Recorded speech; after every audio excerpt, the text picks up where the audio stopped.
Trade deadline 4 days away, and the deals keep happening. Today, it's the Cup champs adding reinforcements, acquiring Carl Hagelin, a guy who's won a couple Cups himself, and Hagelin's third team already this season. As we welcome you to NHL Live, along with Keith Jones and Jeremy Roenick, I'm Catherine Tappan. He's probably got as many suitcases as you do, JR, at this point. Three teams in one season. That's a lot. It's a lot of moves. The Kings and Predators are our game tonight, but let's get to those trade details. The Kings made a move earlier today. They sent Hagelin to the Capitals in exchange for a 2019 third-round pick and a conditional sixth-round pick in 2020. When you see this move, Jonesy, what are your initial thoughts? Well, for the Capitals, they needed to get a little bit quicker, and they needed help on the penalty kill, so they've got a player that they're very familiar with from his time with the Pittsburgh Penguins. He is a two-time Stanley Cup champion, so that also is the type of experience that Washington will look forward to when the playoffs roll around.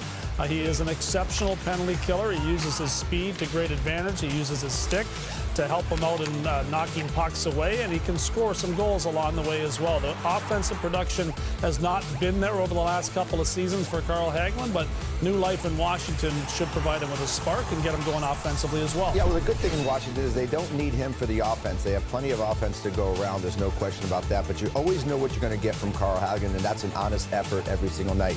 Yes, the speed is going to help them tremendously, and what I like is they don't take anybody off their roster. They get him for a third-round pick. He just steps in there and will take over for somebody that will sit in the stands for a little while, but definitely a dependable player and a guy that was really helpful in letting the Pittsburgh Penguins win 2 cups. So I like Carl Hagelin. He's a good player, and hopefully he can shine in Washington, because 3 teams in one season is pretty tough. Hopefully he has a little security there. And he replaces temporarily Devontae Smith-Pelly, who did clear waivers, so he is available for Washington to bring back up once the trade deadline goes by.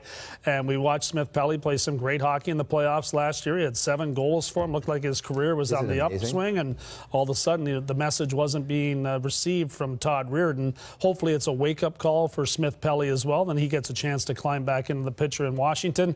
Good for the Caps. I think that he's still available, at least in the call-up. Are you surprised he cleared waivers? I thought that Barry Trotz might pick him up with the Islanders just because he had played so well for Barry Trotz. He had, as well as he had ever played in the league.